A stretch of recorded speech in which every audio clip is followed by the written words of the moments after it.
Hello student. आज हम इस वीडियो में कॉन्सेप्ट ऑफ रिस्क को डिस्कस करेंगे और साथ ही इसके टाइप्स एंड कंपोनेंट को भी समझेंगे।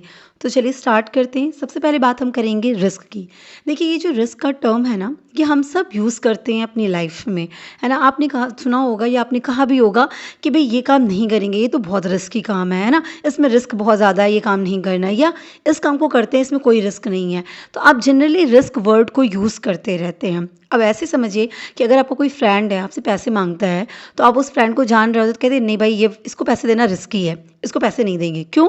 क्योंकि आपको ऐसा लगता है कि अगर इसको पैसे देंगे तो हो सकता है कि पैसे वापस करे, और ये भी हो सकता है कि पैसे वापस ना करे, है ना। तो क्योंकि आप इसलिए कह रहे हैं ना रिस्की है, इसको पैसे देना रिस्की है, कि चांसेस मिलने की कम है। ऐसे बिल्कुल भी नहीं कि पैसे ले लिया नहीं देगा, तो आप रिस्क का टर्म यूज़ नहीं करेंगे। अगर आपको ऐसे फ्रेंड के बारे में पता है कि इसको पैसे दिए, इसका मतलब पैसे कभी मिलेंगे ही नहीं, तो आप कहेंगे कि नहीं भैया इसको पैसे नहीं देंगे, ये तो बिल्कुल पैसे वापस नहीं करता है, तब हम ऐसा कहेंगे। पर अगर कोई ऐसा फ्रेंड है जो पैसे मांग रहा है और चांसेस है कि पैसा दे भी सकता है, पैसा नहीं भी दे सकता है, मतलब आपके पास चांसेस है इस चीज़ का, तो हम कहते हैं नहीं भाई इसको पैसे देना थोड़ा रिस्की है, हो सकता है पैसे ना मिले, तो ये हम रिस्क कहते हैं। सो बेसिकली जो रिस्क का टर्म है ना, वो ये कहता है कि कोई भी ऐसी सिचुएशन, कोई भी ऐसी चीज़ जो आप नहीं चाहते हो, जो अनप्लीजेंट हो, अनडिज़ायरेबल हो, उसके होने की जो चांसेस होती है ना, उसी को हम कहते हैं रिस्क। मतलब जो आपका रिजल्ट है या जो लॉस है, वो हो सकेगा, नहीं होगा, पोटेंशियल लॉस होने की जो चांसेस होती है ना, वो रिस्क हो गया। जैसे मैंने कहा ना कि सामने वाले फ्रेंड ने पैसे लिए, अब पैसे ना दे इसकी चांसेस है, तो ये रिस्क है, ठीक है। तो या फिर हम कह रहे हैं ये रिजल्ट है ना कि भाई पैसे मिलेंगे कि नहीं मिलेंगे, ये हमारा रिजल्ट हो गया। अनसर्टेनिटी है ना इसमें, कि मिल भी सकते और नहीं भी मिल सकते, सर्टेन नहीं है कि पैसे मिलेंगे ही मिलेंगे, अनसर्टेनिटी है रिजल्ट में, तो उसी को हम कहते हैं रिस्क। सो रिस्क क्या है? पोटेंशियल ऑफ लॉस है, ये चांसेस है कि भाई लॉस हो सकता है, या जो भी रिजल्ट होगा उसकी अनसर्टेनिटी है, सर्टेन नहीं है कि यही काम होगा, तो हम कहते हैं कि ये चीज़ रिस्की है।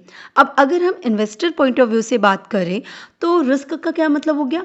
तो रिस्क एक ऐसी सिचुएशन हो जाती है जहाँ पे जो भी आप आउटकम चाह रहे हैं, जो भी आप रिटर्न चाह रहे हैं, वो आपने जितना एक्सपेक्ट कर रखा था ना, उससे कम मिल रहा हो, तो हम कहते हैं कि ये रिस्क है या इसमें रिस्की है, ठीक है, ये चीज़ रिस्की है। तो कहने का मतलब क्या हो गया कि अगर आप इन्वेस्टर हैं, आप किसी प्रोजेक्ट में पैसा लगा रहे हैं, कहीं पे पैसा इन्वेस्ट कर रहे हैं, किसी सिक्योरिटीज़ को परचेज कर रहे हैं, तो वहाँ पे रिस्क का क्या मतलब हो गया? वहाँ पे रिस्क का मतलब हो गया कि मैं जितना इंटरेस्ट रिटर्न सोच रहा हूँ कि मुझे इस पे मिले, मुझे वो मिल सकता है और नहीं भी मिल सकता है। हो सकता है जितना मैं सोच रहा हूँ उससे कम का रिटर्न मुझे मिले, तो एक कम के रिटर्न पाने की जो चांसेस है ना, ये मेरा रिस्क हो गया, है ना। एक्चुअल आउटकम में भी पॉसिबल कि वो लो हो, कम हो, लेस देन हो आपके एक्सपेक्टेड आउटकम से, तो इस चीज़ को ही हम कहते हैं कि यहाँ पे हमारा रिस्क है। अगर आपने जितना सोचा था उससे ज़्यादा मिल रहा, तो रिस्क किस बात का? रिस्क तो खोने का होता है ना, कि जितना हमने सोचा था उससे कम मिले, ये होता है रिस्क, है ना। आपको लॉस होने की जो चांसेस होती हैं, आपके लिए अनडिज़ायरेबल सिचुएशन आने की जो चांसेस होती हैं, वो रिस्क होती है, ठीक है। अब इसको ना हम डेफिनेशन से भी समझ लेते हैं। तो दो डेफिनेशन देखेंगे। सबसे पहले हम बात करेंगे फ्रेडरिक जी क्रेन की डेफिनेशन की। उन्होंने क्या कहा कि रिस्क का मतलब क्या होता है? Uncertainty about future loss. Future में लॉस होगा, इस चीज़ हो सकता है, नहीं होगा, कितना होगा, इस चीज़ में जो अनसर्टेनिटी है ना, वो ही हमारा रिस्क है। या हम ये कहें कि हमारी इनएबिलिटी कि हम ये प्रिडिक्ट कर पाएँ कि हमें जो लॉस होगा वो कितना लॉस हो जाएगा, है ना। ऑकरेंस, ये साइज ऑफ लॉस होगा, और या होगा तो कितना होगा, इस चीज़ को जो हम डिफाइन नहीं कर पाते हैं, प्रिडिक्ट नहीं कर पाते हैं, उसी चीज़ को हम कहते हैं कि भाई रिस्क है ना। अगर हम कह सकते हैं कि भाई 9% रेट ऑफ इंटरेस्ट वैसे आपको मिलता है, पर आपको 8.5% का मिल जाएगा, तो रिस्क किस बात का? हम पहले समझ गए कि भाई 8.5% तक मिल सकता है, पर हमें ये नहीं पता कि 9% नॉर्मली मिलता है, हो सकता है 7% चला जाए, हो सकता है 6% चला जाए, हो सकता है 5% चला जाए रिटर्न का रेट ऑफ इंटरेस्ट। तो ऐसे सिचुएशन में ये क्या हो गया? अनसर्टेन हो गया, प्रिडिक्ट नहीं कर पा रहे हैं कि लॉस तो होगा, मेरा इंटरेस्ट रेट कम तो होगा, पर कितना कम हो जाएगा, तो इस चीज़ को हम कहते हैं रिस्क। जहाँ पे हम लॉस कितना होगा, कितना मतलब कितना हो सकता है, अमाउंट ऑफ लॉस, ये हम प्रिडिक्ट नहीं कर सकते हैं। जहाँ पे हम फ्यूचर की सर्टेनिटी को फिक्स नहीं कर सकते हैं, और ये जानते हैं कि वो हमारा लॉस की एरिया में अनप्लीजेंट सिचुएशन हो सकती है, तो हम रिस्क कहते हैं। इसी तरह से S.E. हैरिंगटन और J.R. मिकस ने क्या कहा, उन्होंने कहा at its most general level risk is use to describe any situation where there is a uncertainty about what outcome will occur. कोई भी ऐसी सिचुएशन जहाँ पे अनसर्टेनिटी, आप फिक्स नहीं कर सकते, आप सर्टेन नहीं कर सकते कि आगे क्या होगा, है ना, वही आपका क्या हो गया, रिस्क का एरिया हो गया। जहाँ पे मेरा फ्यूचर अनसर्टेन हो गया, जहाँ पे चीज़ें सर्टेन नहीं रही, जहाँ अमाउंट ऑफ लॉस सर्टेन नहीं है, जहाँ लॉस होने की ऑकरेंस सर्टेन नहीं है, जहाँ अनडिज़ायरेबल सिचुएशन आने की चांसेस है, वही हमारा रिस्क होता है। यहाँ तक बात क्लियर हो गई। तो रिस्क का मतलब क्या हो गया वो हम समझ लिए। अब हम बात करेंगे किसकी, कंपोनेंट या टाइप ऑफ रिस्क की। ठीक है, तो कंपोनेंट भी इसको कहा जाता है, क्वेश्चंस में कंपोनेंट ऑफ रिस्क पूछा जाए या टाइप ऑफ रिस्क पूछा जाएगा तो हम सेम चीज़ें मेंशन करेंगे। तो टाइप ऑफ रिस्क की जब हम बात करते हैं, सो बेसिकली दो तरीके के टाइप ऑफ रिस्क आते हैं। पहला हमारा आता है अनसिस्टमैटिक रिस्क, है ना, अनसिस्टमैटिक रिस्क, और दूसरा क्या आता है हमारा सिस्टमैटिक रिस्क। अब अनसिस्टमैटिक और सिस्टमैटिक रिस्क क्या होता है डिटेल समझेंगे, पर इन शॉर्ट की अगर बात करें तो अनसिस्टमैटिक है मतलब वो ऑर्गेनाइजेशन के थ्रू कंट्रोल किया जा सकता है, वो माइक्रो इन नेचर का होता है। वहीं जब हम बात सिस्टमैटिक की कहते हैं तो ये क्या होता है, ये जो ऑर्गेनाइजेशन होती है ना उसके थ्रू अनकंट्रोलेबल है, उन्हें कंट्रोल नहीं किया जा सकता और ये बहुत ब्रॉड लेवल पे होता है। अब ये जो अनसिस्टमैटिक रिस्क है ना वो 3 टाइप के होते हैं। कौन कौन सा, एक हमारा आता है बिजनेस रिस्क, फिर आता है हमारा फाइनेंशियल रिस्क और तीसरा आता है हमारा ऑपरेशनल रिस्क, राइट। इसी तरह जो हमारा सिस्टमैटिक रिस्क है ना वो भी 3 टाइप के होते हैं। वो कौन कौन से, interest rate risk, market risk और हमारा परचेजिंग पावर रिस्क, या फिर इसको हम इन्फ्लेशन रिस्क भी कहते हैं। ठीक, अब एक एक करके हम चीज़ों को समझेंगे, इन सभी को डिस्कस करेंगे यहाँ पे। सबसे पहले हम बात करेंगे सिस्टमैटिक रिस्क की ना, कि सिस्टमैटिक रिस्क क्या होता है। जैसा हमने कहा यहाँ पे कि सिस्टमैटिक रिस्क कैसा होता है, अनकंट्रोलेबल होता है। तो सिस्टमैटिक रिस्क को ना मार्केट रिस्क भी कहते हैं, नॉन डाइवर्सिफेबल रिस्क भी कहते हैं, माइक्रो रिस्क भी कहते हैं और ये अनकंट्रोलेबल रिस्क भी कहते हैं। मतलब ये एक ऐसा रिस्क का टाइप है जो आप डाइवर्सिफिकेशन के थ्रू उसे एलिमिनेट नहीं कर सकते हैं, राइट। ये ना पूरे मार्केट को अफेक्ट करता है या पूरे एसेट क्लास को अफेक्ट करता है, वो किसी पर्टिकुलर ऑर्गेनाइजेशन या पर्टिकुलर सिक्योरिटी को अफेक्ट नहीं करता है। ठीक है, ये मार्केट रिस्क है, हम इसे एलिमिनेट नहीं कर सकते हैं। हम ऐसा नहीं कर सकते कि किसी सिक्योरिटीज में पैसा लगा के कुछ और कहीं पैसा लगा दे, कुछ और कहीं पैसा लगा दे, इस तरह से हम अपने आप इस रिस्क को ख़त्म कर लें। क्योंकि आपको पता है कि डाइवर्सिफिकेशन ऐसी चीज़ होती है इन्वेस्टमेंट में कि डाइवर्सिफिकेशन के थ्रू आप रिस्क को मिटिगेट कर सकते हैं, रिड्यूस कर सकते हैं।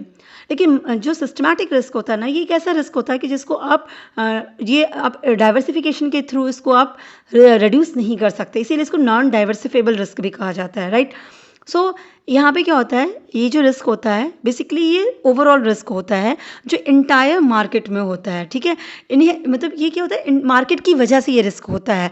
जो भी एसेट्स क्लास हैं जितने भी हैं वो सब इसमें आ जाते हैं, मतलब सभी पे ये इम्पैक्ट डालता है, पूरे के पूरे मार्केट पे, पूरे के पूरे सिक्योरिटीज़ पे, पूरी पूरी इंडस्ट्री पे ये इम्पैक्ट डालता है।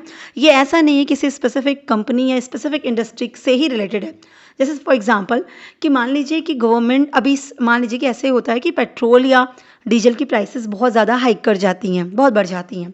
ऐसे सिचुएशन पे जो इम्पैक्ट आएगा वो ऑटोमोबाइल सेक्टर की जो इंडस्ट्री है, मतलब ऑटोमोबाइल इंडस्ट्री जो है उस पर इसका इम्पैक्ट ज़्यादा पड़ेगा। और जो बाकी की इंडस्ट्रीज़ हैं, मतलब जैसे टेक्सटाइल वगैरह हैं, बाकी चीज़ें हैं, उन पर इम्पैक्ट पड़ेगा, पर जो डायरेक्ट इम्पैक्ट आपको सबसे ज़्यादा जो दिखेगा वो ऑटोमोबाइल सेक्टर पे पड़ेगा, है ना। क्यों, क्योंकि भाई वहाँ सबसे इंपॉर्टेंट चीज़ है वो, वहीं तो पेट्रोल डीजल इंजन सब मोटर पार्ट सब चीज़ें वही इंडस्ट्री डील करती है, तो उसका इम्पैक्ट हमको यहाँ पे देखने को ज़्यादा मिलेगा। तो अब ये क्या हो गया, ये स्पेसिफिक इंडस्ट्री रिलेटेड हो गया।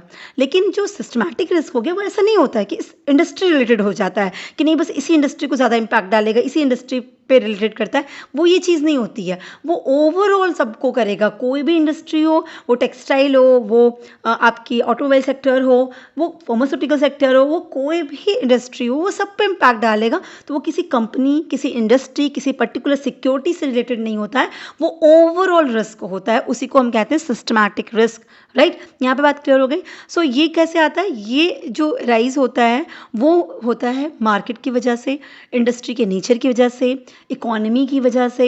ये सारे वो रीज़न है जिनकी वजह से आपका सिस्टमैटिक रिस्क राइज होता है ना। जैसे मैं एग्जांपल के लिए अगर बात करूं तो जैसे इकोनॉमिक सिचुएशन है, रिसेशन आ गई है ना, या पॉलिटिकल इंस्टेबिलिटी है, मतलब गवर्नमेंट डिसाइड नहीं हो रही है, गवर्नमेंट फ्लैक्चुएट कर रही है, आज इनकी सरकार है कल उनकी सरकार है, सरकार बदलेगी तो पॉलिसीज़ बदलेंगी तो सब कुछ चेंजेस होते हैं। इसी तरह से जो फॉरेन इन्वेस्टर्स होते हैं उनका ट्रस्ट भी लूज़ होता है, तो पूरे मार्केट पे इम्पैक्ट पड़ता है। इन्फ्लेशन हो गया, इंटरेस्ट रेट में फ्लैक्चुएशन हो रही है, नेचुरल डिजास्टर हो गई, जैसे कोविड वगैरह आया था, है ना। तो ये ऐसी चीज़ें ना जो इंटायर मार्केट को इम्पैक्ट डालती हैं। अब कोविड वगैरह के केस में ऐसा हम नहीं कह सकते कि सिर्फ और सिर्फ किसी एक सेक्टर को उसने इम्पैक्ट डाला होगा, नहीं, क्योंकि सब कुछ बंद हो गया था तो सारे सेक्टर्स उससे अफेक्टेड हो गए। तो इसी तरीके से जो सिस्टमैटिक रिस्क होता है उसको आप डाइवर्सिफाई नहीं कर सकते, उसको आप अलग अलग इन्वेस्टमेंट करके कम कर दें, ऐसा पॉसिबल नहीं होता है। ठीक है, ये बहुत बड़े लेवल पे होता है, मैक्रो इसीलिए बोला जा रहा है, ये बहुत बड़े लेवल पे होता है। ये किसी इंडस्ट्री या किसी कंपनी स्पेसिफिक या किसी सिक्योरिटी स्पेसिफिक नहीं होता है। ये ना पूरी इकोनॉमी की वजह से, पूरे मार्केट में आए गए चेंजेस की वजह से, पॉलिटिकल इंस्टेबिलिटी, इन्फ्लेशन, इस सब वजह से ये सिस्टमैटिक रिस्क अराइज होता है जो सभी को इम्पैक्ट डालता है। ठीक, अब हम इसके टाइप्स की बात करते हैं तो सिस्टमैटिक रिस्क में 3 चीज़ें इंक्लूड होती है। एक हमारा होता है मार्केट रिस्क, दूसरा इनहेरेंट रिस्क मतलब इंटरेस्ट रेट रिस्क, और तीसरा हमारा इन्फ्लेशन रेट रिस्क या परचेजिंग पावर रिस्क। अब एक एक करके इसको समझते हैं। सबसे पहले हम बात करेंगे किसकी, मार्केट रिस्क की। देखिए मार्केट रिस्क क्या हो गया, अभी देखिए मार्केट रिस्क का मतलब हो गया ना कि मार्केट में fluctuations, right. So market risk associate करता है जो हम कंटिन्यूस फ्लैक्चुएशन देखते हैं सिक्योरिटीज़ की या शेयर्स की ट्रेडिंग प्राइसेस में, जो ये फ्लैक्चुएट कभी ज़्यादा हो रहा है कभी कम हो रहा है, तो ये जो फ्लैक्चुएशंस हमें देखने को मिलता है ना, उससे रिलेटेड होता है हमारा मार्केट रिस्क। बेसिकली ये कैसे होता है, देखिए हमने देखा ना कि मार्केट कभी अपवर्ड मूव कर रहा है, कभी सेम टाइम पे आपको दिखता है कि वो डाउनवर्ड मूव कर रहा है, और जब ऐसा ये अपवर्ड या डाउनवर्ड शुरू होता है ना, तो ये एक टाइम पीरियड के लिए एग्जिस्ट करता है, ऐसा नहीं कि अभी वह खत्म हो गया। मतलब अगर किसी शेयर्स के प्राइसेस मूव ऑन हो रहे हैं, अपवर्ड डायरेक्शन में जा रहे हैं, तो अब ऐसा नहीं कि पहली बार वो बढ़े हैं, इंक्रीज हुए, उसके बाद बस खत्म, नहीं, अगर वो अपवर्ड डायरेक्शन में जाते हैं तो 0.5 पैसे से बढ़े, फिर 0.75 पैसे से बढ़े, हो सकता है 2 रुपये का हाइक हुआ हो गया, फिर 3 रुपये का हाइक हो गया, फिर इसी तरह जब डाउनवर्ड जाना शुरू करते हैं तो फिर इसी तरह नीचे गिरते चले जाते हैं, है ना। तो ये जो ये एग्जिस्ट करता है मूव, जो आपका डाउनवर्ड या अपवर्ड्स मूवमेंट होती है, ये ना एग्जिस्ट करती है पर्टिकुलर टाइम पीरियड के लिए। सो अगर हम मार्केट रिस्क को बताते हैं तो मार्केट रिस्क का बेसिकली इससे मतलब समझिएगा कि ये जो आपकी वेरिएबिलिटी होती है ना, कि कभी आपका अपवर्ड जा रहा है, कभी आपका डाउनवर्ड जा रहा है, ये जो इंटरचेंजिंग कॉन्फ्लिक्ट्स है ना कि भाई बुल है, बियर है, तो ये जो फेजेस आते हैं ना, वो हमारा मार्केट रिस्क को डिफाइन करते हैं। ठीक है, अब आपको पता है अपवर्ड है तो क्या हो गया, अपवर्ड है तो बुलिश ट्रेंड जा रहा है, और फिर इसी तरह से डाउनवर्ड है तो बियरिश ट्रेंड है। अब कुछ इन्वेस्टर्स होते हैं या कुछ ऐसे होते हैं जिनका मानना होता है कि भाई ये बुलिश है, ये अभी प्राइसेस जो है आपका आगे बढ़ती जाएंगी, फिर कुछ कहते हैं नहीं नहीं ये प्राइस गिरेगी, आगे गिरने वाली है। तो इस तरह से ट्रेंड आता है। तो जब ये फेजेस आते हैं ना, अब फेजेस बुल है या बियर है, इसमें जो चेंजेस होते हैं, इसकी वजह से जो सिक्योरिटी प्राइसेस में चेंजेस आ जाते हैं ना, वो हमारा क्या कहता है, मार्केट रिस्क कहलाता है। अब इसके पीछे ना कई रीज़न होते हैं, ये जो मूवमेंट्स होते हैं ना उसके पीछे कई रीज़न होते हैं। जैसे मैंने कहा इकोनॉमी में चेंजेस आना, आपको पता है कि अभी इकोनॉमी इन्फ्लेशन में है या डिप्रेशन में है, या आपका जो भी चेंजेस, स्टेट ऑफ इकोनॉमी जो चेंज हो रही होती है, उसकी वजह से आपके प्राइसेस भी, सिक्योरिटीज़ के प्राइसेस भी चेंज होने लगते हैं, मार्केट का भी जो मूवमेंट है वो चेंज होने लगता है। इसी तरीके से किसी ऑर्गेनाइजेशन स्पेसिफिक न्यूज़ आ जाती है, उसकी वजह से भी ये मूवमेंट चेंज होती है। जैसे कि आपको पता है कि पर्टिकुलर ऑर्गेनाइजेशन को कोई बहुत बड़ा गवर्नमेंट प्रोजेक्ट मिल गया, तो ऐसी न्यूज़ आते ही इन्वेस्टर्स ने उस न्यूज़ को किस तरह से लिया और फटाफट उसके प्राइसेस हाइक होने लगे उस सिक्योरिटीज़ के। इसी तरीके से उस ऑर्गेनाइजेशन के रिगार्डिंग कोई फेक न्यूज़ आ गई कि नहीं ये इस पे यहाँ पे रेट पड़ी है, या इस ऑर्गेनाइजेशन को इतना चार्जेस लगे हैं, या इतनी पेनाल्टी लगी है किसी उसके थ्रू, मतलब गवर्नमेंट ऑर्गेनाइजेशन के थ्रू, तो ऐसी कुछ न्यूज़ आ गई, तो उसकी वजह से प्राइसेस अपने आप डाउन होने लगते। जैसे अपने आप सुना ना, अडानी के केस में भी हुआ था कि ऐसा प्रॉब्लम आई तो उनकी पूरी सिक्योरिटीज़ के प्राइसेस डाउन होना शुरू हो गए। तो स्पेसिफिक न्यूज़ की वजह से भी मार्केट रिस्क आता है कि प्राइस मूव करती है। मार्केट रिस्क का मतलब ये जो सिक्योरिटीज़ की प्राइसेस मूव कर रही है, बुलिश या बेरिश ट्रेंड में जो बार बार आना जाना होता है ना, वो आपका मार्केट रिस्क कहलाता है। सिक्योरिटीज़ की प्राइसेस का मूवमेंट ही मार्केट रिस्क है। ठीक है, और इसके पीछे यही सारे रीज़न है। मैक्सिमम टाइम देखा गया इन्वेस्टर साइकोलॉजी भी बहुत मैटर करती है कि कोई भी चीज़ को इन्वेस्टर्स किस पॉइंट ऑफ व्यू से लेते हैं। मतलब अगर कोई एक न्यूज़ है तो उसमें इन्वेस्टर का सेंटिमेंट क्या इन्वॉल्व है, वो क्या सोच रहे हैं, और उसके अकॉर्डिंग प्राइसेस अपने आप चेंज होने लगते हैं, है ना। जैसे कोई न्यूज़ आई, वो न्यूज़ इतनी बड़ी तो नहीं थी, लेकिन इन्वेस्टर्स को ऐसा लगने लगा कि अगर ये न्यूज़ आई है तो ऐसा होगा, गवर्नमेंट ऐसी है तो ये हो सकता है, और इन्वेस्टर ने उसके हिसाब से रिएक्ट करना शुरू कर दिया। रिएक्ट करने का मतलब या तो वो सिक्योरिटीज़ को परचेज करने लग गए या सिक्योरिटीज़ को सेल करने लग गए। तो अगर वो ऐसा करने लग गए तो ऑब्वियसली अब प्राइस उसी के अकॉर्डिंग चेंज होने लगेगी। ज़्यादा परचेज करने लग जाएंगे तो सिक्योरिटीज़ की प्राइसेस बढ़ने लग जाएंगी, ज़्यादा सेल करने लग जाएंगे तो सिक्योरिटीज़ की प्राइसेस डाउन होने लग जाएंगी, है ना। तो इन्वेस्टर्स की साइकोलॉजी की वजह से भी मार्केट रिस्क अराइज होता है। यहाँ तक बात क्लियर हो गई। अब हम बात करेंगे इंटरेस्ट रेट रिस्क की। अब ये क्या होता है, तो इंटरेस्ट रेट रिस्क जो अराइज होता है वो इंटरेस्ट के रेट में जो वेरिएशंस आती है उसकी वजह से अराइज होता है। मतलब अब ऐसा समझिएगा, कोई भी इन्वेस्टर होता है ना, वो हमेशा जब भी इन्वेस्टमेंट करने जाता है आपके स्टॉक मार्केट में, किसी भी सिक्योरिटीज़ में इन्वेस्टमेंट करने जाता है, तो वो उसको कंपेयर करता है रिस्क फ्री रिटर्न सिक्योरिटीज़ से। अब ये रिस्क फ्री रिटर्न सिक्योरिटीज़ क्या होती है, मतलब गवर्नमेंट सिक्योरिटीज़। जैसे गवर्नमेंट को कोई बॉन्ड ले रहे हैं, गवर्नमेंट की कोई सिक्योरिटीज़ में आप इन्वेस्टमेंट कर रहे हैं, तो आपको पता है बहुत सेफ है ना, क्योंकि गवर्नमेंट सिक्योरिटीज़ में इन्वेस्टमेंट का मतलब हो गया कि कोई रिस्क है ही नहीं है। आपको पता है कि आपने गवर्नमेंट को पैसे दिए तो पैसे आपको मिलने फिक्स है, मिलेंगे ही मिलेंगे। अगर गवर्नमेंट ने कहा कि 7% का रिटर्न मिलेगा तो 7% का रिटर्न मिलेगा ही मिलेगा, सरकार कोई भी बदले कोई भी आए जाए। तो गवर्नमेंट सिक्योरिटीज़ बिल्कुल कैसी होती है, रिस्क फ्री सिक्योरिटीज़ होती है, कोई रिस्क होता ही नहीं है। तो इन्वेस्टर क्या करता है, इन्वेस्टर हमेशा कंपेयर करता है कि अगर मैं गवर्नमेंट सिक्योरिटीज़ परचेज करूँ तो मुझे इतने % का रिटर्न मिल रहा है। अब अगर मैं रिस्क लेकर स्टॉक मार्केट में सिक्योरिटीज़ इन्वेस्ट करता हूँ तो मुझे कितना का रिटर्न मिलेगा। तो हमेशा ना उनको कंपेयर करता है, उसकी वजह से ये रिस्क अराइज हो जाता है।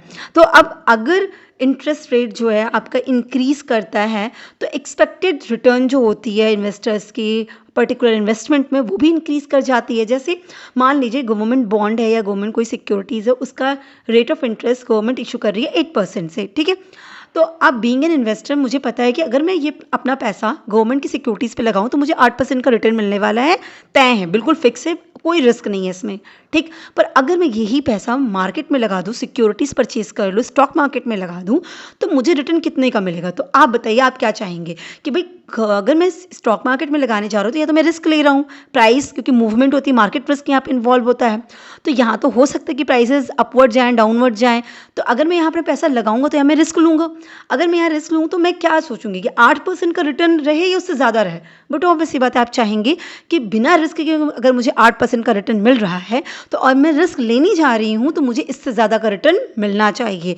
तो एक्सपेक्टेड रिटर्न, अगर ये इंटरेस्ट रेट ज़्यादा होता है तो एक्सपेक्टेड रेट ऑफ रिटर्न भी ज़्यादा हो जाता है। अगर गवर्नमेंट सिक्योरिटीज़ 8% है तो मैं मार्केट की सिक्योरिटीज़ परचेज करने जाऊँगी या मार्केट सिक्योरिटीज़ में इन्वेस्टमेंट करूँगी तो मैं सोचूंगी कि एटलीस्ट 10% 11% का रिटर्न मिलना चाहिए, क्योंकि मैं यहाँ पर रिस्क लेने जा रही हूँ, मेरा मेन पैसा भी डूब सकता है, मुझे लॉस हो सकता है। तो अगर मैं रिस्क ले रही हूँ तो मैं 8% से ज़्यादा का ही रिटर्न एक्सपेक्ट करूँगी। क्लियर हो गया, क्लियर नहीं।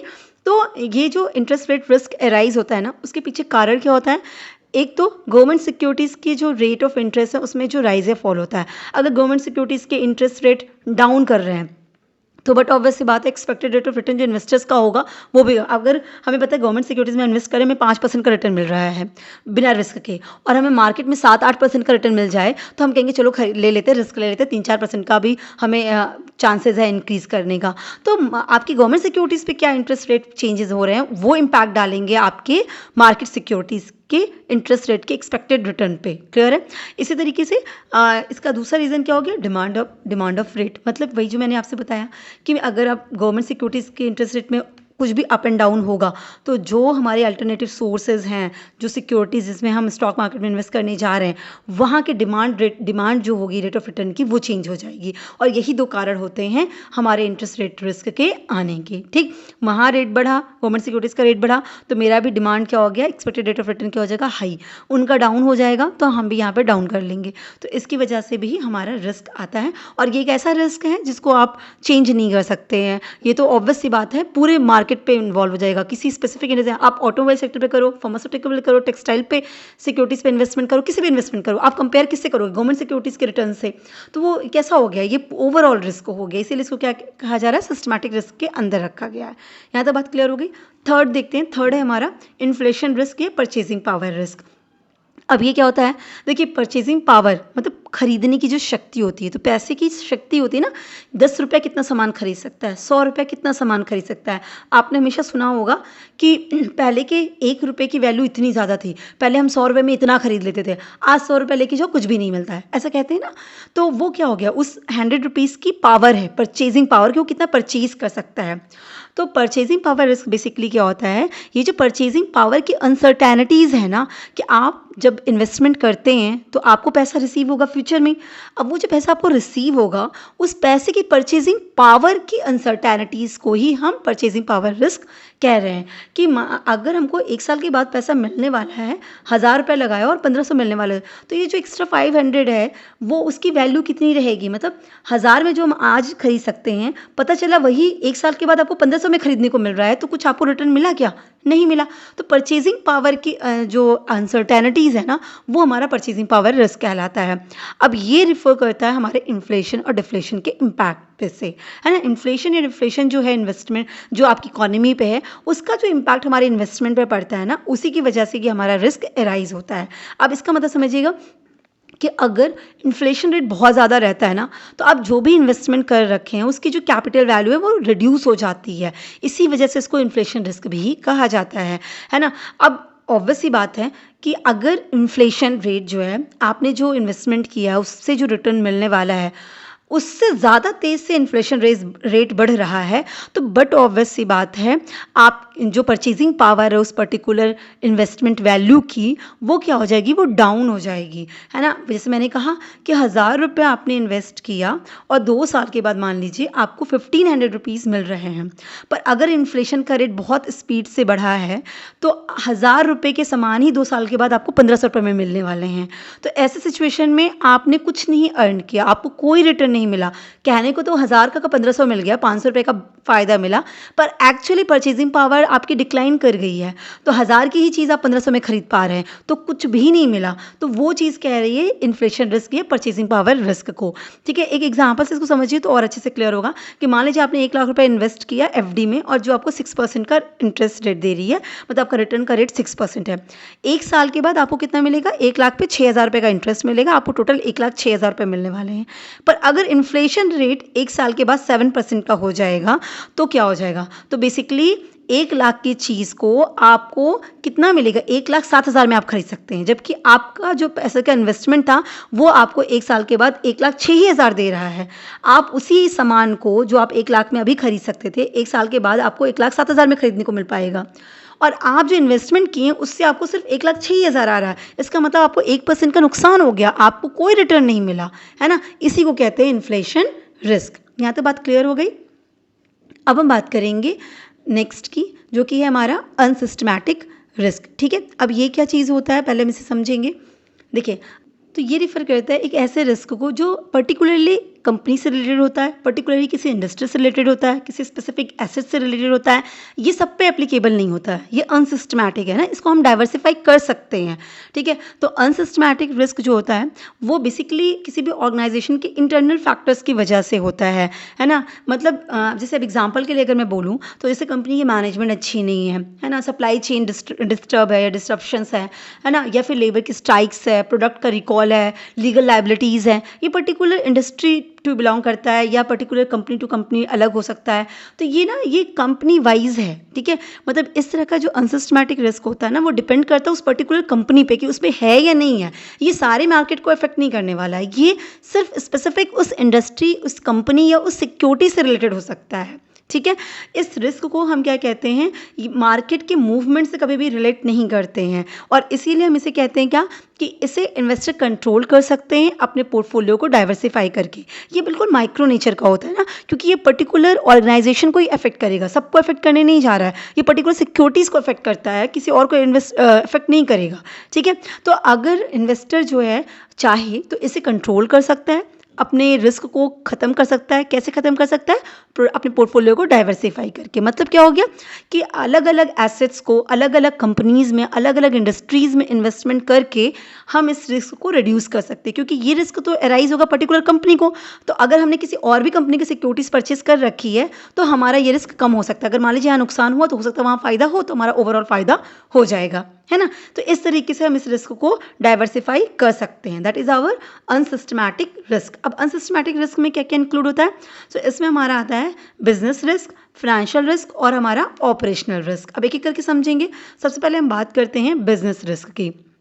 ये क्या होता है, देखिए कोई भी ऑर्गेनाइजेशन होती है ना वो पर्टिकुलर इन्वायरमेंट में वर्क करती है। इंटरनल इन्वायरमेंट, एक्सटर्नल इन्वायरमेंट आपने पढ़ा होगा, बिजनेस इन्वायरमेंट के सब्जेक्ट में आपने ये पढ़ा होगा। तो किसी न किसी इन्वायरमेंट में वर्क करती रहती है। अब इन इन्वायरमेंट में कई चेंजेस आते हैं और उन चेंजेस की वजह से जो इनकम होती है ऑर्गेनाइजेशन की वो भी चेंज हो जाती है, उसमें भी वेरिएशन आते हैं और यही ओरिजिनेट करता है आपके बिजनेस रिस्क को। सो बिजनेस रिस्क मतलब वो सारी चीज़ें जो भी कंपनी की रेवेन्यू को, प्रॉफिटेबिलिटी को या उसकी ओवरऑल परफॉर्मेंस को इफ़ेक्ट डालती हैं, है ना? एडवर्स इफ़ेक्ट डालती हैं, उसी को हम कहते हैं बिज़नेस रिस्क, है ना? अब ये जो है ना, ये इंटरनल फैक्टर की वजह से भी हो सकता है, एक्सटर्नल फैक्टर की वजह से भी हो सकता है। इंटरनल फैक्टर की वजह से मतलब मान लीजिए प्रोडक्शन में डिस्रप्शन हो गई, है ना? आप सही समय पे रॉ मटेरियल मंगा के नहीं रख पाए, मशीनरी डिफ़ॉल्ट कर गई, इस तरह से कोई इशू आया, आपका इंटरनल इशू आया, मैनेजमेंट ने सही टाइम पे डिसीजंस नहीं लिए, तो इसकी वजह से आपका ये रिस्क अराइज हो गया। या एक्सटर्नल फैक्टर्स हो सकते हैं, लाइक कंज्यूमर की प्रेफरेंस चेंज हो गई अचानक से, या पर्टिकुलर चीज़ के रिगार्डिंग गवर्नमेंट की कोई अलग रेगुलेशंस आ गई। जैसे आप प्लास्टिक में बिजनेस कर रहे थे और गवर्नमेंट की रेगुलेशन आ गई प्लास्टिक के रिगार्डिंग कि नहीं ये नहीं हो सकता, अभी ऐसे होगा।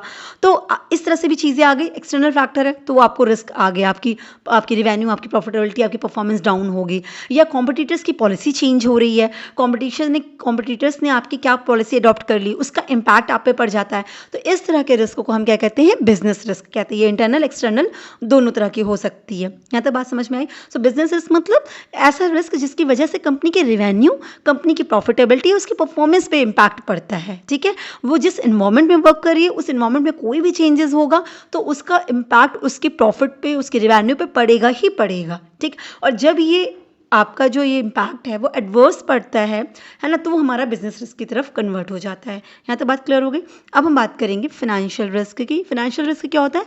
सो फिनेंशियल रिस्क एसोसिएट करता है आपके फिनेंशियल स्ट्रक्चर से, मतलब कैपिटल स्ट्रक्चर जो होती है कंपनी की, उससे रिलेट करता है आपका फिनेंशियल रिस्क।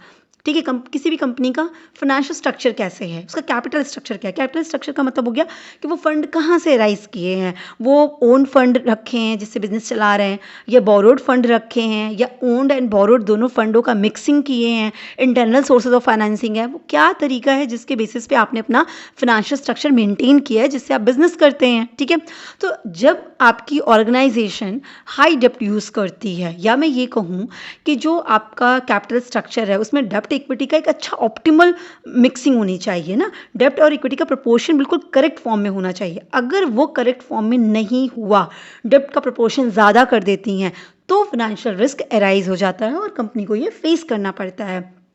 क्यों ऐसा? क्योंकि डेब्ट क्या करता है, एक फिक्स्ड लायबिलिटी लेके आता है, आपकी ऑब्लिगेशन लेके आता है कि भाई जितने का भी आप डेब्ट लेके रखें, आप डिवेंचर के लिए लिए हैं, आप कोई लोन लिए हैं, किसी इंटरेस्ट फॉर्म में लिए हैं, आप जिस भी फॉर्म में ले रखे हैं डेब्ट, तो आपको पता है कि आपको फिक्स्ड इंटरेस्ट रेट पे करना है, वो भी हमेशा पे करना है रेगुलरली, जब तक आप उस डेब्ट को रीपे नहीं करते हैं। तो ये आपके पास फिक्स्ड लायबिलिटी आ गई, एक ऑब्लिगेशन आ गई जो आपको पे ही करना है। तो अगर आपकी इनकम चेंज होती है तो और आपकी लायबिलिटी तो फिक्स है, और इनकम में वेरिएशन, वो भी आपका एडवर्स वेरिएशन हुआ, कम हो गई आपकी इनकम, तो लायबिलिटी तो ज़्यादा है और इनकम कम हो गई, लायबिलिटी आपकी फिक्स्ड है और इनकम कम हो गई, तो इम्पैक्ट बहुत ख़राब जाता है। अब फिक्स्ड लायबिलिटी की वजह से जो है, जो इनकम इक्विटी शेयर होल्डर्स को भी रिसीव होने वाली होती है उसमें भी वेरिएशन आ जाते हैं ना, वो भी वेरी करने लगते हैं, तो इससे इक्विटी शेयर होल्डर्स को भी सही नहीं लगता है। तो ये ना कहीं फिनेंशियल रिस्क आपका अराइज करता है। अब ये जो फिनेंशियल रिस्क होता है ना, उसको मेजर कैसे करते हैं, वो डिग्री ऑफ फिनेंशियल लेवरेज आता है, आपने पढ़ा होगा, operating leverage, financial leverage, combined leverage, इन सब के बेसिस पे इन सारी चीज़ों को हम कैलकुलेट करते हैं। यहाँ तक बात क्लियर हो गई। सो फिनेंशियल रिस्क बेसिकली जब हम अपने कैपिटल स्ट्रक्चर में, अपने फिनेंशियल स्ट्रक्चर में डेब्ट के कंपोनेंट को बढ़ा देते हैं, डेब्ट के कंपोनेंट को बढ़ाने के बाद हमारा क्या हो जाता है, फिक्स लायबिलिटीज़ आ जाती है हमारे ऊपर, इक्विटी शेयर होल्डर्स की जो रिटर्न्स है वो वेरी करने लगते हैं, तो इसकी वजह से हमारा पूरा ये रिस्क अराइज हो जाता है। क्लियर है? अब हमारा आता है ऑपरेशनल रिस्क। ऑपरेशनल रिस्क क्या होता है?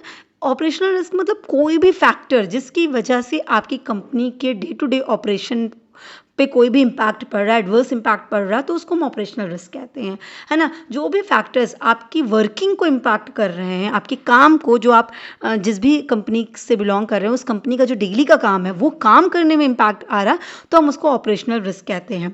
अब ये कैसे हो सकता है? जैसे कि आपका इंटरनल प्रोसीजर ब्रेकडाउन हो गया, या आपके जो लोग हैं, या आपकी जो पॉलिसी या आपका जो सिस्टम है उसमें कोई प्रॉब्लम आ गई, तो ऑपरेशनल रिस्क अराइज होता है। बेसिकली ना ऑपरेशनल रिस्क ह्यूमन एरर की वजह से आता है। जैसे कि मान लीजिए एग्जांपल के लिए समझिए कि आपकी मशीनरी में ब्रेकडाउन हो गया, लेबर की स्ट्राइक आ गई, डेटा का ब्रीच हो गया, किसी ने ऐसे इधर उधर डेटा वो कर दिया, सप्लाई चेन डिस्टर्ब हो गई। तो इस तरह की इश्यूज़ में क्या होता है, ऑपरेशनल रिस्क अराइज हो जाता है। यहाँ तक बात क्लियर हो गई। सो आई होप आपको समझ में आया होगा कि सिस्टमैटिक रिस्क और अनसिस्टमैटिक रिस्क क्या होता है।